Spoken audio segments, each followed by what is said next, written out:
नमस्कार, आपके साथ मैं हूं समीर खान। आप देख रहे हैं प्राइम न्यूज़ 24। इस वक्त हम जेवर क्षेत्र के गांव नज़दीक चौरौली में हैं, जहां पर एक दो दिन पहले ही पूर्व अध्यापक जी रह चुके हैं, जो राजस्थान में अध्यापक रहे थे पूर्व, और उन्होंने काफ़ी बच्चों को अपनी शिक्षा प्राप्त की थी राजस्थान में। और अब वो अपने गाँव के ही पूर्व अध्यापक हैं और उन्होंने कुछ बच्चे के भविष्य को लेकर उन्होंने कुछ पोस्ट डाली थी, जैसे कि सरकार ने गाइडलाइंस जारी की हैं।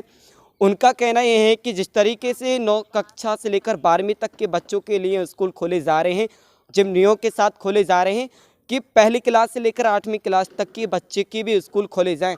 और ख़ासकर इन्होंने ये भी कहा है कि जिन स्कूल और जिन गाँवों में कोरोना वायरस के मरीज़ नहीं हैं और जिन गाँवों में कोविड-19 नहीं है, उन स्कूल को सरकार को खोलने की अनुमति दे देनी चाहिए।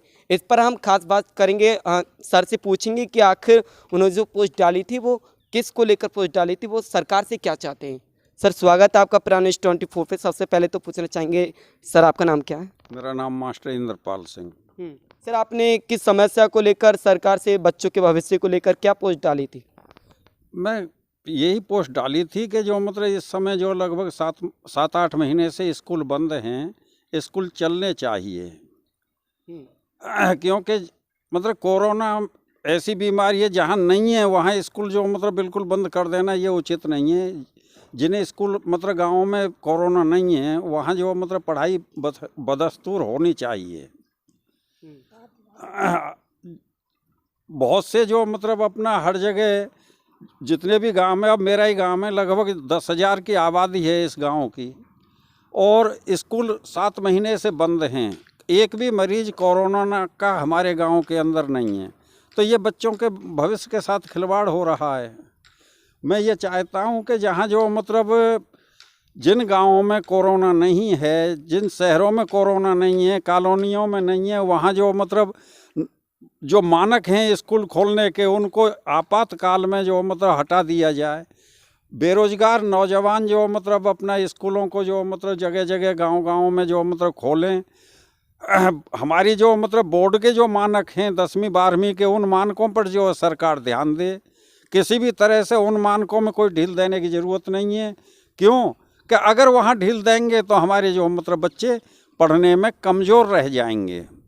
इस समय यह हमारे देश पे ही नहीं, पूरे संसार में जो मतलब अपना मुसीबत का टाइम है, आपातकाल है।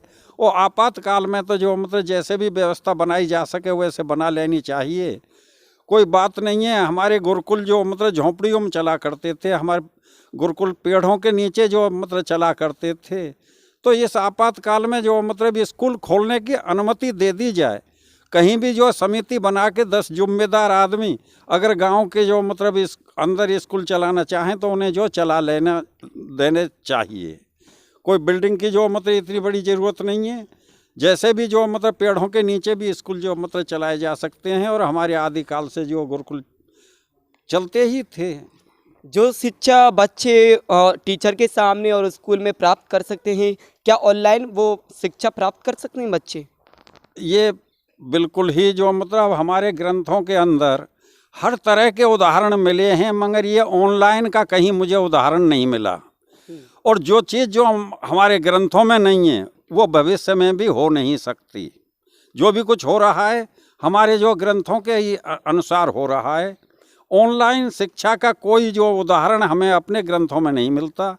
यहाँ तक है कि जो मतलब अपना जो आदमी से भी जो मतलब पुत्र पैदा हुआ है, ये उदाहरण मिल रहा है।